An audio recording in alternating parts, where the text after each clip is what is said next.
देखते हैं ट्रांसफार्मर के बारे में। पहला टॉपिक हमारा देखिए क्या है कि ट्रांसफार्मर का हिंदी नाम क्या होता है, परिणामित्र होता है ना। ट्रांसफार्मर का हिंदी नाम क्या होता है, परिणामित्र होता है। मतलब कई बार पेपरों में पूछा गया है कि ट्रांसफार्मर का हिंदी नाम क्या होता है। यूपीपीसीएल जेईई में भी पूछा गया है और साथ में अन्य एसएसओ में और अन्य छोटे रेलवे में भी कभी कभी पूछा गया है कि ट्रांसफार्मर का हिंदी नाम क्या होता है। तो ट्रांसफार्मर का हिंदी नाम आप लोग इसको नोट कर लीजिएगा। ट्रांसफार्मर का हिंदी नाम होता है परिणामित्र, ठीक है। इसके अलावा ट्रांसफार्मर से ये भी पूछा जाता है कि ट्रांसफार्मर का जो दक्षता होती है, दक्षता यानी कि पूछा जाता है कि दक्षता कितनी होती है ना। दक्षता पूछा जाता है, दक्षता को हम बोलते हैं इंग्लिश में इफिशियंसी, है ना। क्या पूछा जाता है, इफिशियंसी। तो इफिशियंसी भी पूछा जाता है। तो कितना होता है जो ट्रांसफार्मर होती है उसकी दक्षता जो होती है, अगर वो आइडियल ट्रांसफार्मर है तो उसकी दक्षता हम कितना मानते हैं, उसका दक्षता 100% माना जाता है, ठीक है। अगर आपको पेपर में ऐसा पूछा जाता है कि आइडियल ट्रांसफार्मर की दक्षता कितनी होती है, अर्थात एक आदर्श ट्रांसफार्मर की दक्षता कितनी होती है, तो आप क्या बताओगे, 100% होती है। बट वहीं अगर पेपर में ये पूछा जाता है कि एक प्रैक्टिकल ट्रांसफार्मर की दक्षता कितनी होती है, तो वो कितनी होती है, अगर वो प्रैक्टिकली पूछा जाए तो वो कितना होता है, 95 to 98.5% के करीब होता है, ठीक है। तो इतने के मध्य होता है, कितना होता है, 95 to 98.5% के करीब होता है। तो ये आप नोट कर लीजिएगा। अगर कोई कभी भी पेपर में पूछा जाए, अगर आइडियल का पूछा जाएगा तो आप 100 बताओगे, अगर प्रैक्टिकल का पूछा जाएगा तो आप 95 to 98.5% बताओगे, ठीक है दोस्तों। इसमें क्या होता है कि जो प्रैक्टिकल होता है, प्रैक्टिकल ट्रांसफार्मर में होगा, जैसे उसमें क्या होगा, अब आइडियल होगा तो उसमें कोई लॉसेस नहीं होगा, बट अब प्रैक्टिकल होगा तो प्रैक्टिकल में क्या होगा, आपका कोर लॉस हो जाएगा, है ना, कोर लॉस हो जाएगा। साथ में उसके अलावा क्या हो जाएगा, वाइंडिंग लॉस हो जाएगा, है ना। तो कोर लॉस और वाइंडिंग लॉस भी क्या हो जाएंगे, एक आपका प्रैक्टिकल ट्रांसफार्मर में होगा, जिसके कारण उसकी एफिशिएंसी थोड़ी सी डाउन हो जाएगी। ओके दोस्तों, चलिए आगे दूसरे टॉपिक पे हम बात करते हैं। दूसरा टॉपिक क्या कर रहा है, ट्रांसफार्मर एक स्टैटिक मशीन है। मतलब ट्रांसफार्मर एक क्या है, स्टैटिक मशीन भी बोल सकते हैं और डिवाइस भी बोल सकते हैं, ठीक है। मशीन भी बोल सकते हैं या फिर डिवाइस भी बोल सकते हैं। अब लिखा गया है ट्रांसफार्मर एक स्टैटिक मशीन है। स्टैटिक मशीन का मतलब क्या होता है कि ये स्थिर होता है, इसमें कोई पार्ट क्या होता है, घूमने वाला नहीं होना चाहिए, ठीक है। तो यहाँ पे ये ट्रांसफार्मर आपको दिख रहा है। ट्रांसफार्मर में हमें कहीं पे ऐसा कोई पार्ट नहीं है जो क्या करे, मूव करे। सभी क्या होते हैं, स्थिर भाग होते हैं। चाहे वो बाइंडिंग हो, एक जगह फिक्स होती है, और कोर होता है वो भी फिक्स होता है। तो मतलब कोई पार्ट ऐसा नहीं है जो मूवेबल हो, है ना। तो इसलिए इसमें ट्रांसफार्मर एक स्टैटिक मशीन इसलिए बोला जाता है, ये एक जगह पे स्थिर होता है, ठीक है। और इसी कारण ये स्थिर होने के कारण इसमें विंडेज लॉस और फ्रिक्शन लॉस भी क्या होते हैं, नहीं होते हैं। इसलिए भी इसकी दक्षता क्या होती है, उच्च होती है अन्य मशीनों की अपेक्षा, ठीक है। आगे हम देखते हैं। आगे अगला पॉइंट है, इसी में लिखा है कि इसमें कोई घूमने वाला भाग नहीं होता। ये तो मैंने आपको बता ही रखा है, ठीक है। आगे बात करते हैं। आगे तीसरा पॉइंट क्या कर रहा है, तीसरा पॉइंट कर रहा है कि ट्रांसफार्मर समान, देखो क्या बोला है, समान शक्ति तथा समान आवृत्ति। समान शक्ति और आवृत्ति पे ये क्या करता है, वोल्टेज या धारा को क्या करता है, बदलता है, ठीक है। तो इस पॉइंट को आप थोड़ा गौर से समझिएगा कि ट्रांसफार्मर ये काफ़ी बार पूछा जाता है कि पेपर में पूछा जाता है कि ट्रांसफार्मर किसको कन्वर्ट करता है, तो आप बताते हैं वोल्टेज को। बट ये कंडीशन पूछा जाता है क्या, इसमें क्या होता है, कांस्टेंट होता है जो नहीं बदलता है। तो जो कांस्टेंट होता है वो क्या होता है, वो आपका ट्रांसफार्मर में पावर जो होता है वो क्या होता है, पावर एंड फ्रीक्वेंसी क्या होती है, उसमें कोई चेंजेस नहीं होता है ना।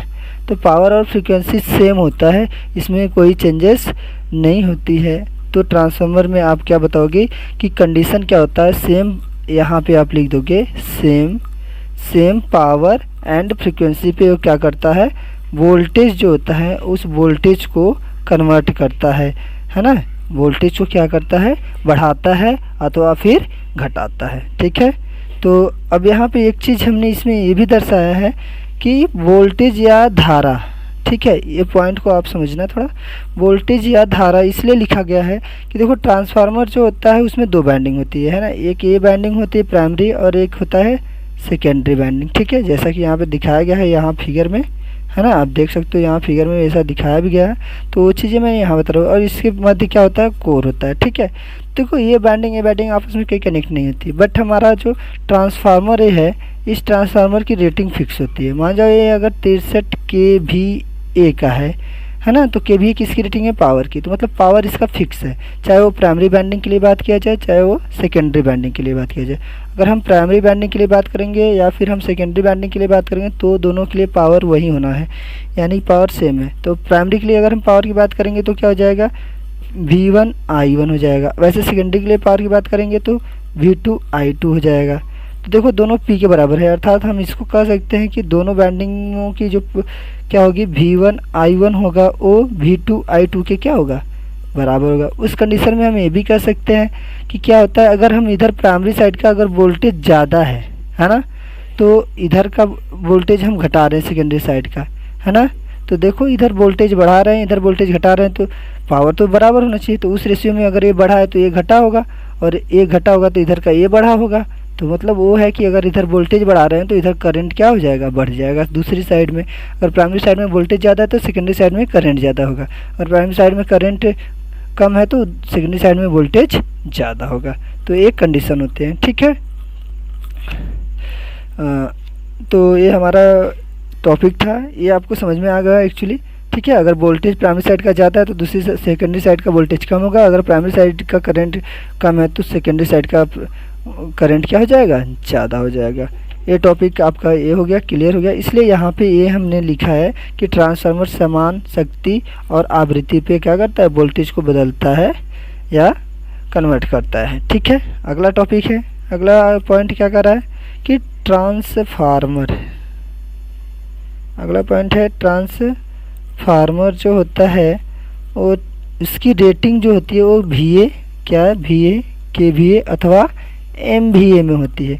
देखिए VA KVA अथवा MVA में क्या कर रहा है, VA या फिर KVA अथवा फिर क्या होता है MVA में होती है। अब देखिए VA की रेटिंग कहाँ होगी, छोटे ट्रांसफार्मर में होगी, जैसे वोल्टेज स्टेबलाइजर हो गया, उसमें जो ट्रांसफार्मर लगा होता है उसकी रेटिंग किस में होती है, VA में होती है। बाकी KVA में कहाँ होगी, KVA में थोड़ी सी बड़ी ट्रांसफार्मर जो पोल माउंटेन ट्रांसफार्मर होते हैं वो क्या होती है, उनकी रेटिंग KVA में होगी। MVA क्या होती है, MVA जो ट्रांसफार्मर होगा वो किसकी होगी, वो जो प्लिंथ माउंटेन होंगे जो फीडर पे होते हैं, है ना, फीडर वूडर पे होते हैं, पावर हाउस पे होते हैं, वहाँ पे MVA में रेटिंग होती है, ज़्यादा पावर क्षमता होती है। ठीक है, तो ट्रांसफार्मर की रेटिंग तीनों होती है। तो आपको अगर ऑप्शन में ऐसा कोई इसमें से कुछ भी मिलेगी, अगर पूछा जाए कि ट्रांसफार्मर की रेटिंग किस में होती है तो ऑप्शन में जो भी मिल जाए वो सही हो जाएगा। अगर तीनों रहे तो उपयुक्त सभी हो जाएगा। ठीक है, तो ये हमारा ट्रांसफार्मर से ये पॉइंट हो गया। अगला पॉइंट क्या रहा है हमारा, सॉरी, अगला पॉइंट है कि जो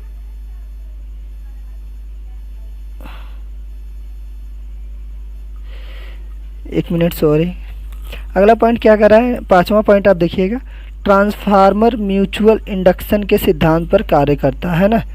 अगला पॉइंट कह रहा है कि ट्रांसफार्मर जो है आपका किस पे सिद्धांत पे काम कर रहा है, म्यूचुअल इंडक्शन के सिद्धांत पे, है ना।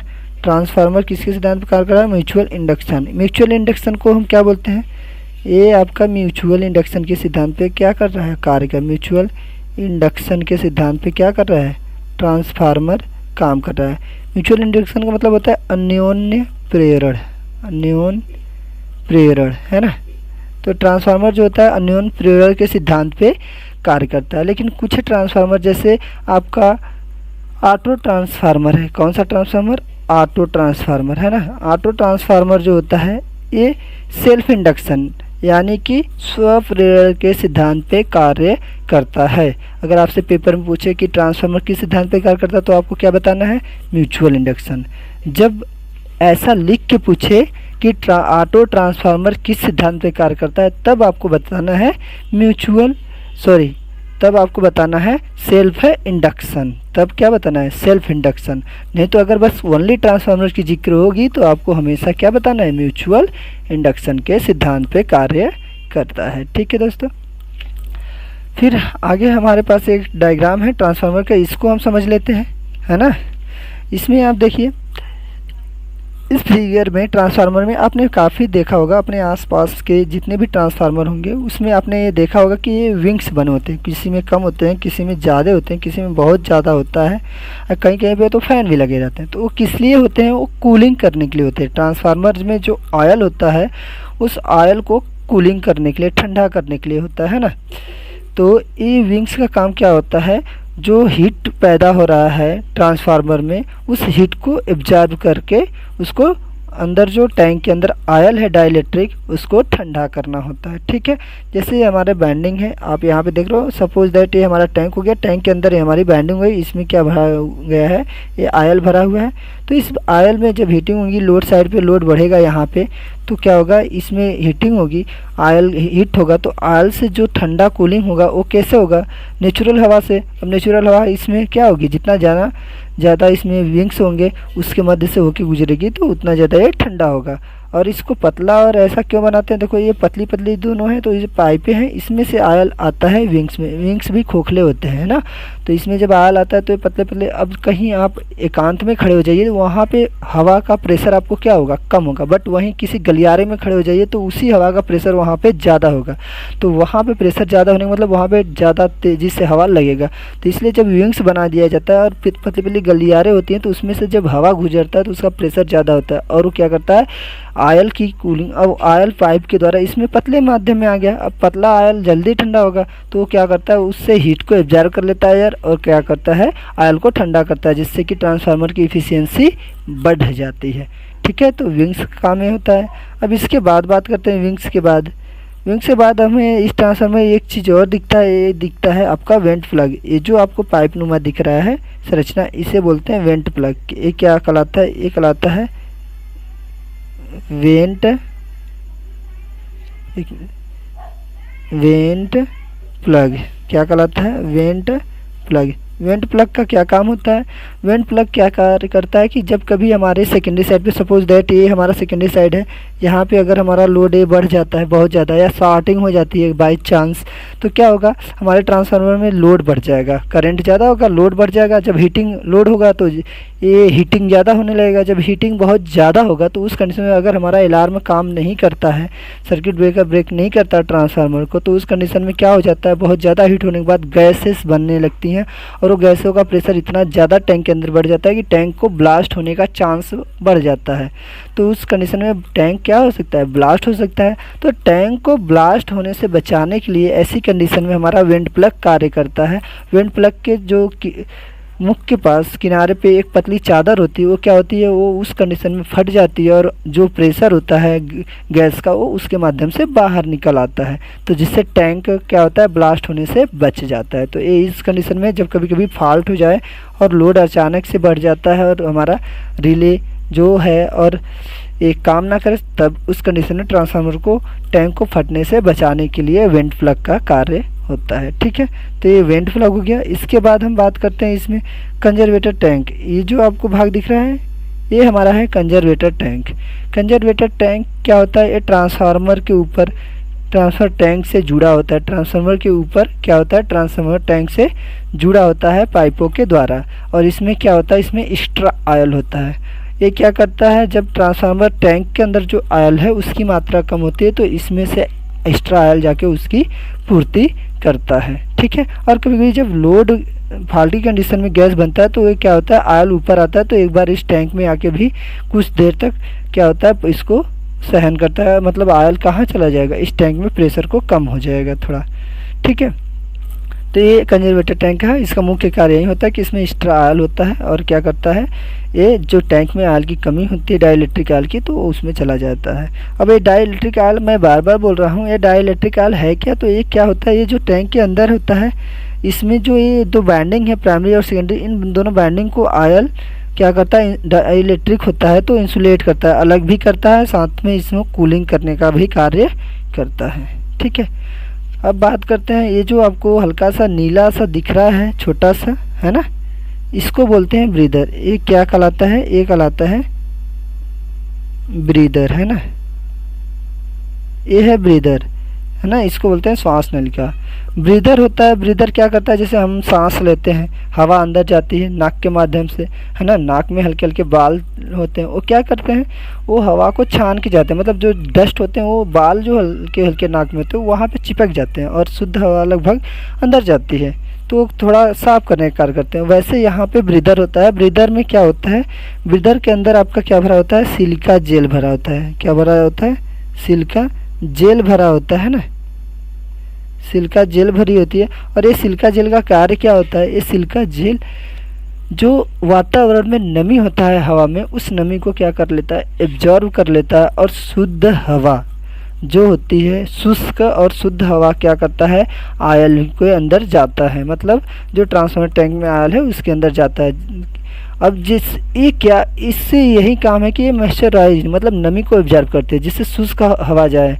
और क्या होता है, डाइलेक्ट्रिक जो आयल है उसकी क्षमता को, उसकी जो स्ट्रेंथ क्षमता है, कैपेसिटी है, उसको क्या करे, ख़त्म ना करे, तो उसकी कैपेसिटी बनी रहे, जिससे क्या होगी, ट्रांसफार्मर की दक्षता बढ़ी रहेगी। अगर उसमें अगर अचानक अगर ये नहीं रहता तो क्या होता है, वो ऐसे ही चला जाता, नमी होता है, नमी में अशुद्धियाँ होती है, और डाइलेक्ट्रिक आयल का क्या होता है, जो स्ट्रेंथ है वो घट जाता है, और क्या होता है, ये उतनी अच्छी तरीके से कार्य नहीं करता। इसको शॉर्ट होने धीरे धीरे कुछ दिनों बाद क्या होता है, शॉर्ट लीकेज करंट बढ़ जाता है ना, तो उससे बचाने के लिए ब्रीदर लगता है। ब्रीदर में हमारा सिलिका जेल भरा होता है। सिलिका जेल जब सही होता है तो उस कंडीशन में ये कैसा होता है, ये ब्लू कलर का होता है, लेकिन जब ये ख़राब हो जाता है तो ये कैसा हो जाता है, पिंक कलर का हो जाता है। तो याद रखिएगा, ये पेपर में पूछा जाता है कि जो सिलिका जेल होता है वो शुद्ध अवस्था में किस कलर का होता है, तो वो होता है ब्लू कलर में, और जब वो ख़राब हो जाता है तो वो कैसा हो जाता है, पिंक हो जाता है। ठीक है, तो ये पूछा जाता है कि आपका ब्रीदर का क्या कार्य होता है, तो ब्रीदर का कार्य होता है जो एयर में नमी है उस नमी को एब्जॉर्ब करना। ठीक है दोस्तों, यहाँ तक हमें उम्मीद है कि आपको वीडियो समझ में आया होगा। चलिए एक बार पॉइंट को फिर से डिस्कस कर लेते हैं।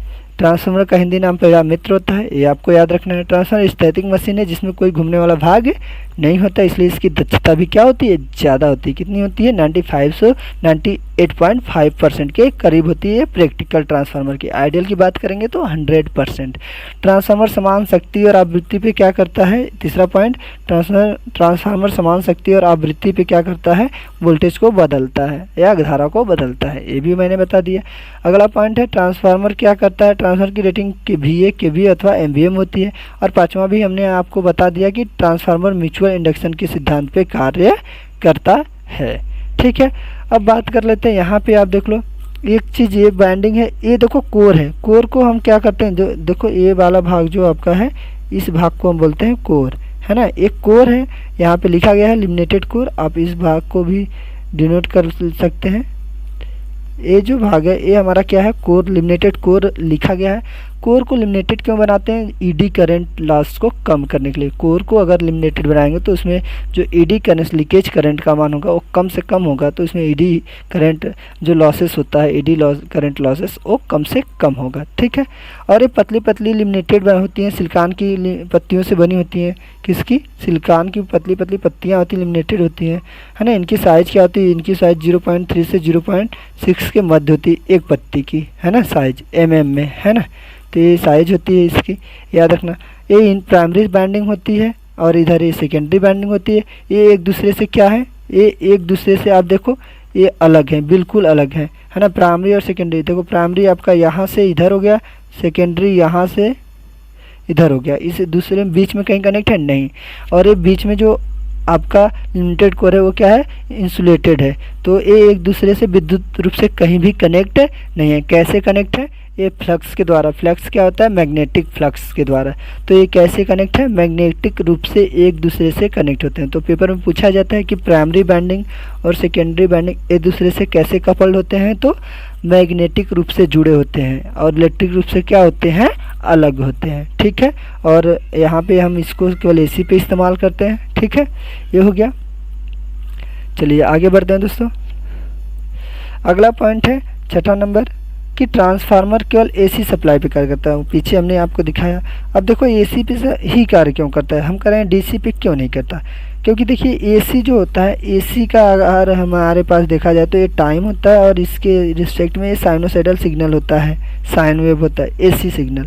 ये क्या होता है, ऐसे चलता है। और जबकि डीसी क्या चलता है, स्टेप सिग्नल होता है ना, टाइम और सिग्नल सेम ऐसे चलते हैं। तो इसमें मतलब समय के साथ कोई परिवर्तन नहीं होता, ये भी मैक्स ही होता है ना, तो इसमें कोई चेंजेस नहीं होता है। और यहाँ पे 5 मैक्स मान के चलिए, भी मैक्स और 5 मैक्स, तो यहाँ पे 5 मैक्स है, तो इसमें कोई चेंजेस नहीं है। और आपका फैराडे का नियम के अनुसार ही तो ईएमएफ पैदा होता है प्राइमरी से सेकेंडरी पे। तो ईएमएफ का जो फार्मूला होता है वो क्या होता है, ई बराबर डी फाई अपान के डी टी होता है। क्या होता है, डी फाई अपान के डी टी। अब देखिए यहाँ पे क्या चीज़ है, यहाँ पे अगर हम कह रहे हैं कि हमारा फाई क्या है, बढ़ना चाहिए, है ना।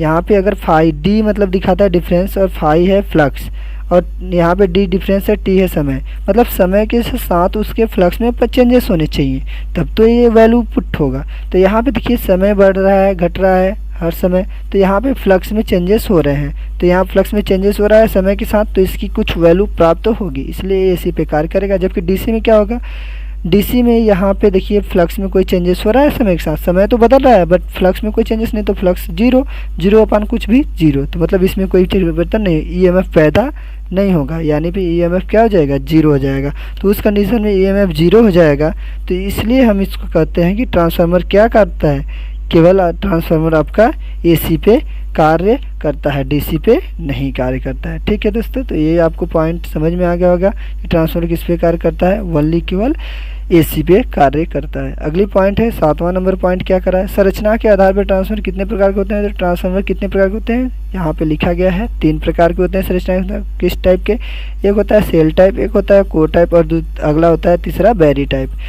अब पहले बात करते हैं हम सेल टाइप की।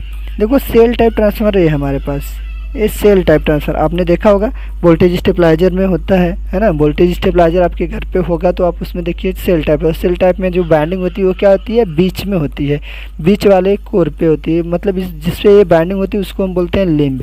क्या बोलते हैं, लिम्ब बोलते हैं। तो ये लिम्ब पे की जाती है, और ये जो बीच वाला कोर होता है वो किनारे का कोर का क्या होता है, दुगुना होता है। कई बार जेईई के पेपर में पूछा भी गया है कि जो सेल टाइप ट्रांसफार्मर होता है उसमें जो मध्य वाला कोर होता है, लिम्ब होता है, वो किनारे वाले लिम्ब का क्या होता है, तो दोगुना होता है। क्या होता है, दोगुना होता है। ठीक है दोस्तों, तो ये चीज़ हो गया। तो जो ये किनारे वाले लिम्ब है, इससे जो मध्य वाला लिम्ब है ये क्या होता है, 2 गुना होता है। क्या होता है, 2 गुना होता है, किससे, इन किनारे वालों से, ये किनारों वाले से, है ना, किनारों वाले से क्या होता है, 2 गुना होता है। ठीक है दोस्तों, तो यहाँ तक आपको समझ में आया होगा। अब एक चीज़ और इसमें जान लीजिए कि जो सेल टाइप ट्रांसफार्मर होता है, सेल टाइप ट्रांसफार्मर में आपका क्या होता है, सेल टाइप ट्रांसफार्मर में फ्लक्स के लिए 2 मार्ग होते हैं। देखिए एक फ्लक्स के लिए ए मार्ग हो जाएगा, है ना, एक फ्लक्स के लिए ए मार्ग हो जाएगा, और एक फ्लक्स के लिए क्या हो जाएगा, ए दूसरा मार्ग हो जाएगा। तो इसमें फ्लक्स के लिए कितने मार्ग हो जाते हैं, 2 मार्ग होते हैं। सेल टाइप में आपने क्या पढ़ा, सेल टाइप ट्रांसफार्मर में आपका जो मध्य वाला कोर होता है वो किनारे वाले कोर का क्या होता है, 2 गुना होता है। इसमें फ्लक्स के लिए 2 मार्ग उपलब्ध होते हैं। ठीक है, और इसमें एक चीज़ और, इसमें जो बैंडिंग होती है बीच वाले कोर पे की जाती है, और इसमें जो लो वोल्टेज बैंडिंग है उसको पहले किया जाता है, और हाई वोल्टेज बैंड, देखो लो वोल्टेज जो बैंडिंग होती है उसको क्या किया जाता है, पहले किया जाता है ना, इसको क्या किया जाता है, पहले किया जाता है। और जो हाई वोल्टेज बैंडिंग होती है ना, हाई वोल्टेज उसको बाद में, यानी उसको ऊपर किया जाता है, किसके, लो वोल्टेज बैंडिंग के ऊपर किया जाता है। मतलब दोनों जो बैंडिंग है प्राइमरी और सेकेंडरी दोनों एक ही लिम्ब पे की जाती हैं। ऐसा किस में होता है, सेल टाइप में। अब बात कर लेते हैं हम किसकी बात, कोर टाइप की। कोर टाइप ट्रांसफार्मर ये आपने देखा होगा चार्जर, मोबाइल चार्जर का होता है, या फिर छोटे छोटे ट्रांसफार्मर होते हैं काफ़ी, है ना, बड़े लेवल पे भी इसमें ट्रांसफार्मर कुछ आते हैं। तो इसको आपने भी छोटे छोटे ट्रांसफार्मर में देखा होगा कि इसमें जो बैंडिंग होती है वो दोनों कोर पे की जाती है। बाहरी इसमें फ्लक्स के लिए पहले तो एक ही रास्ता है, देखो फ्लक्स के लिए ओनली एक रास्ता ये होता है ना, तो फ्लक्स के लिए केवल एक रास्ते हैं, और इसमें जो बैंडिंग होती है वो अलग अलग कोरों पे की जाती है ना। एक कोर पे पहली बैंडिंग हो जाएगी और दूसरे कोर पे दूसरी बैंडिंग हो जाएगी। तो यहाँ पे आप ये देख सकते हो कि जहाँ अभी सेल टाइप में 2 फ्लक्स के रास्ते थे, यहाँ फ्लक्स के लिए एक रास्ता हो गया और प्राइमरी बाइंडिंग अलग कोर पे और सेकेंडरी बाइंडिंग अलग कोर पे होता है। एक इसमें होता है कोर टाइप ट्रांसफार्मर में। ओके, ठीक है। अब अगले बात आते हैं सेल टाइप बैरी टाइप ट्रांसफार्मर। ये कौन सा है? बैरी टाइप ट्रांसफार्मर, तीसरा। बैरी टाइप ट्रांसफार्मर में देखो यहाँ पे क्या होता है, जो फ्लक्स के लिए मार्ग होता है वो अनेक मार्ग होते हैं, मतलब कई सारे मार्ग होते हैं। कितने होते हैं? कई सारे मार्ग होते हैं ना। देखो एक मार्ग ए हो गया, एक मार्ग ए हो गया, तो इसमें फ्लक्स के लिए बहुत सारे मार्ग होते हैं। ये बैरी टाइप ट्रांसफार्मर स्पेशल पर्पज पे यूज होता है ना, हर जगह ये देखने को नहीं मिलता है। तो ये होता है, इसमें देखो एक कोर हो गए है ना, इसमें भी वही चीज़ होती है। लो वोल्टेज किसी भी ट्रांसफार्मर में जो लो बाइंडिंग होती है, अगर एक के ऊपर एक होती है तो लो बाइंडिंग क्या होगी? पहले होगी और हाई वोल्टेज बाइंडिंग बाद में होगी। तो देखिए यहाँ पे भी वही चीज़ है, लो वोल्टेज बाइंडिंग पहले किया गया है ना, आपको दर्शाया गया है, और हाई वोल्टेज बाइंडिंग उसके ऊपर किया गया है, बाद में किया गया है। तो ये हमारा आज का टॉपिक था। उम्मीद करते हैं आपको वीडियो पसंद आया होगा। अगर वीडियो अच्छी लगी हो तो वीडियो को लाइक कर दीजिएगा, शेयर करिएगा। आपकी जो भी प्रॉब्लम है उसको आप कमेंट बॉक्स में लिखिएगा, हम उसका बखूबी जवाब देंगे, है ना। और इसके बाद आप अगर चैनल पे नए हैं तो चैनल को सब्सक्राइब कर लीजिएगा, बेल आइकन को भी प्रेस कर दीजिएगा। चलिए, ओके, थैंक यू, धन्यवाद, बाय बाय, टेक केयर।